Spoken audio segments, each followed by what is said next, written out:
Hello everybody, my name is Fouad Saad al-Din. I am a professor of vascular surgery in Cairo University, and today we are going to talk about abdominal aortic aneurysms.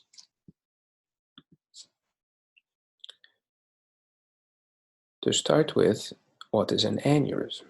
An aneurysm is a focal dilatation of an artery more than 1.5 times its original diameter. So, in cases of the abdominal aorta, people have agreed that a diameter more than 3 centimeters could be considered as an abdominal aortic aneurysm.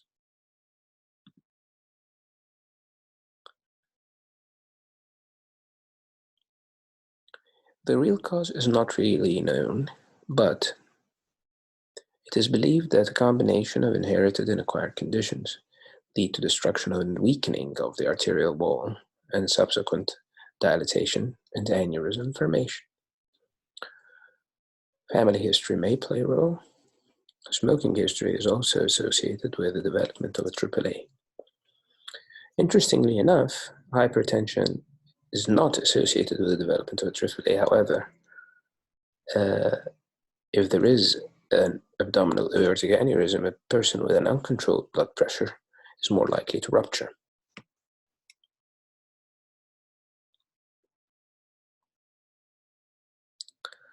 What are the risk factors?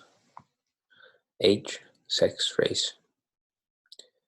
Older people, men, white people, more likely to have AAAs. Connective tissue disorders such as Ehlers-Danlos syndrome, especially the vascular type, or Marfan syndrome.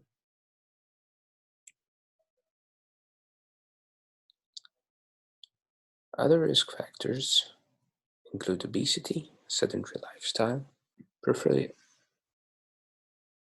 occlusive disease, infection with chlamydia.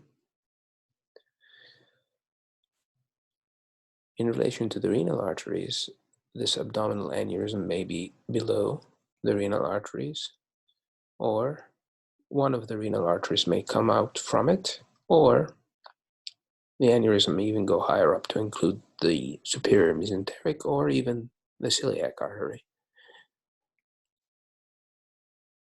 From this side, you can tell that the bigger the aneurysm, the more likely it is to rupture. Also, according to the shape, if the dilatation is non-uniform, what we call saccular aneurysm, more likely to rupture as well. However, if it involves the entire circumference, it's called fusiform aneurysm, which is less likely to rupture.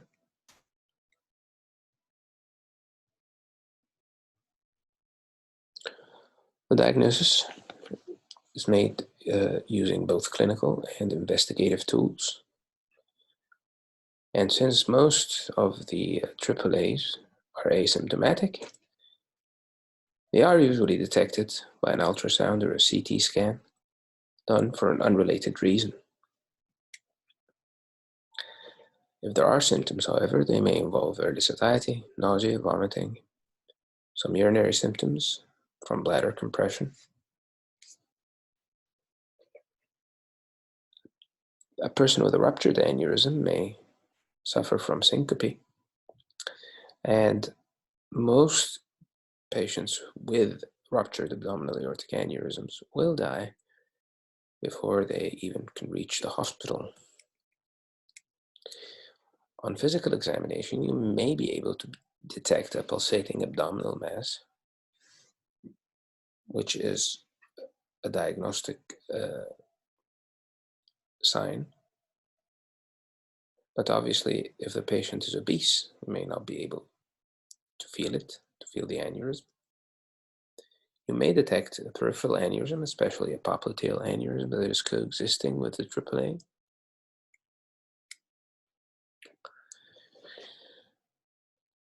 Also, in cases of rupture, the patient may suffer from hemodynamic instability and shock. Abdominal exam may reveal flank ecchymosis, what we call Turner's sign, indicative of retroperitoneal bleeding. A mottled skin with cyanosis is also a sign of decreased perfusion and shock.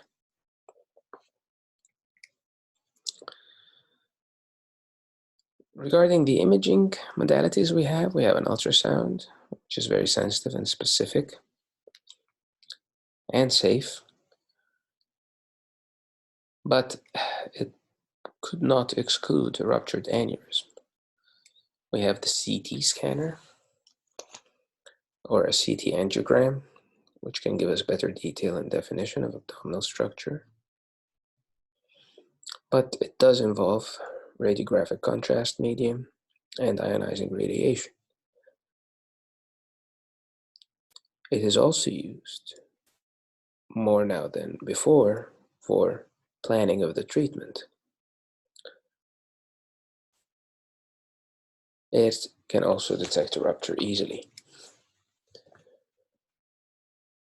An MRI is more expensive than a CT. Cannot be done for patients with metal clips or pacemakers, but may be considered as an alternative if the CT cannot be performed. What about the differential diagnosis of AAAs? Well, a patient with acute abdominal pain due to mesenteric ischemia will have pain that is out of proportion to the physical signs. And if you do a CT, you will be able to tell the difference. Another person with acute diverticulitis, which is a complication of diverticular disease of the colon, will have a pain in his left lower quadrant of the abdomen, and a slower onset of the pain accompanied by low-grade fever. And you may find some peritoneal signs. Again, a CT scan with IV and oral contrast will sort that out. A patient with acute abdominal pain due to acute pancreatitis will typically have a slower onset of the epigastric pain, but a CT will be able to differentiate. A ureteric stone can lead to acute severe pain in the back or the flank or the abdomen. A CT scan without contrast is done to be able to reveal the stone, and an ultrasound may show some back pressure changes if the stone is obstructing the ureter.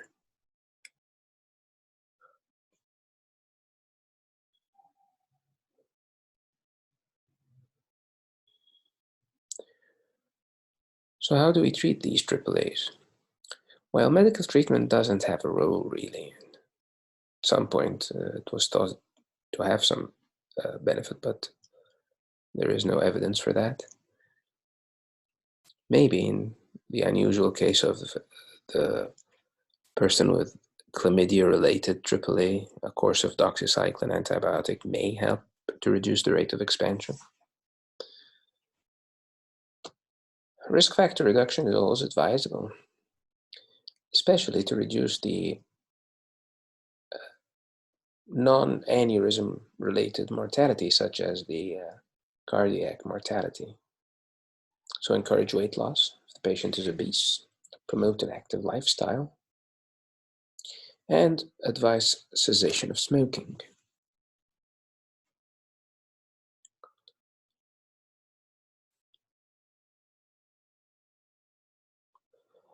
The actual treatment involves either surgery or interventional treatment, or a little bit of both, maybe. Now,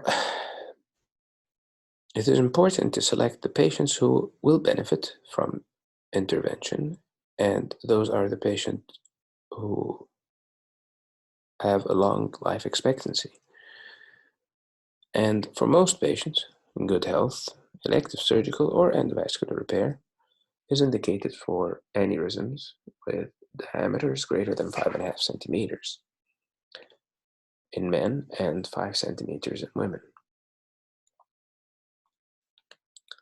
However, obviously, the absolute diameter is not the only factor to look at when considering when to treat.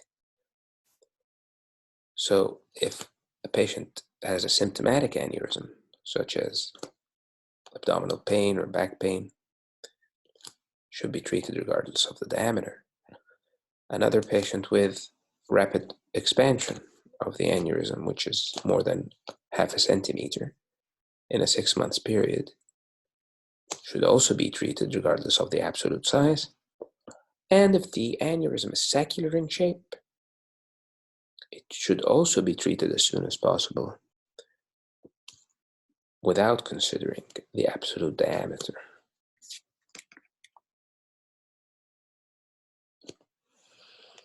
Open surgical repair involves a midline laparotomy and removal of the dilated section of the abdominal aorta, replacing it with a synthetic graft material.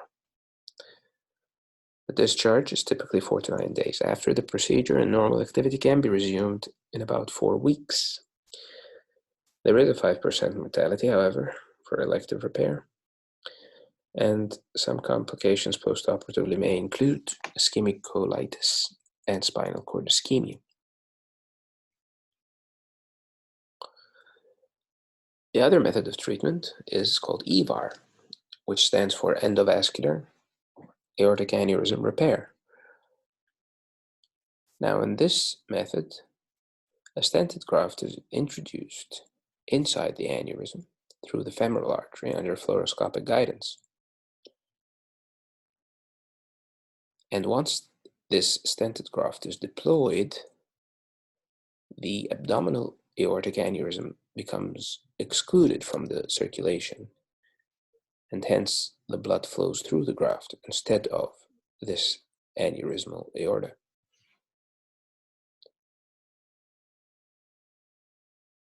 The mortality rate is much lower in the first 30 days than open surgical repair, but the trade-off is it requires lifelong surveillance to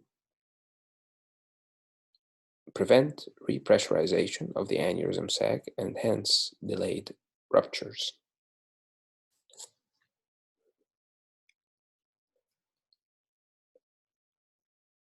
Now, the American Society for Vascular Surgery recommends that EVAR has an advantage over open repair for treating patients with ruptured abdominal aortic aneurysms. Thank you very much.